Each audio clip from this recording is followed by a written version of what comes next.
तो बच्चों, आज की कहानी है खजाने की खोज। एक गांव में रामलाल नाम का एक किसान अपनी पत्नी और 4 लड़कों के साथ रहता था।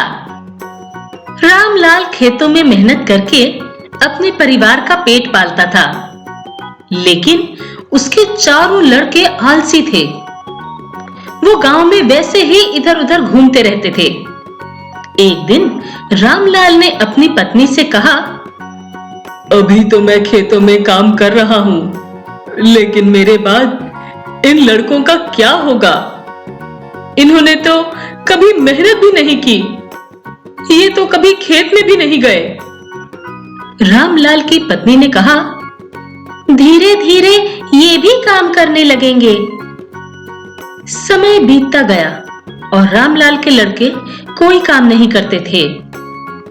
एक बार रामलाल बहुत बीमार पड़ गया।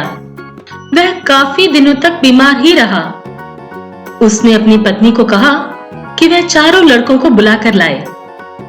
उसकी पत्नी चारों लड़कों को बुलाकर लाई।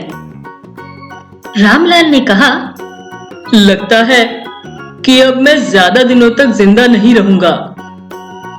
मुझे चिंता है कि मेरे जाने के बाद मेरे बेटों तुम्हारा क्या होगा।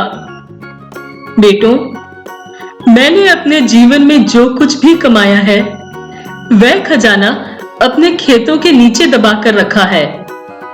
मेरे बाद तुम उसमें से खजाना निकालकर आपस में बांट लेना।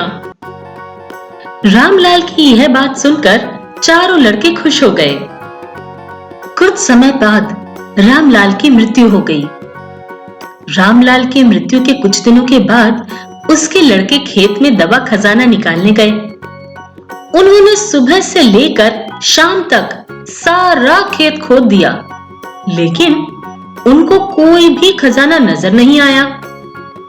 लड़के घर जाकर अपनी माँ से बोले, माँ, पिताजी ने हमसे झूठ बोला था। उस खेत में हमें कोई खजाना नहीं मिला। उसकी माँ ने बताया, तुम्हारे पिताजी ने जीवन में यही घर और खेत ही कमाया है, लेकिन अब तुमने खेत खोद ही दिया है तो उसमें बीज भी बो दो। इसके बाद लड़कों ने बीज बोए और माँ के कहे अनुसार उसमें पानी देते गए। कुछ समय बाद फसल पककर तैयार हो गई, जिसे बेचकर लड़कों को अच्छा खासा मुनाफा हुआ। उसे लेकर जब वे अपनी माँ के पास पहुंचे, तब माँ ने कहा, तुम्हारी मेहनत ही असली खजाना है। यही तुम्हारे पिताजी तुमको समझाना चाहते थे। तो बच्चों, इस कहानी से हमें यह सीख मिलती है कि हमें आलस्य को त्याग कर मेहनत करनी चाहिए, क्योंकि मेहनत ही इंसान की असली दौलत होती है। बच्चों, अगर आपको ये वीडियो पसंद आया हो तो कृपया इसे जरूर लाइक करें और चैनल सब्सक्राइब करें। हमारे वीडियो सबसे पहले देखने के लिए बेल आइकन दबाना मत भूलें।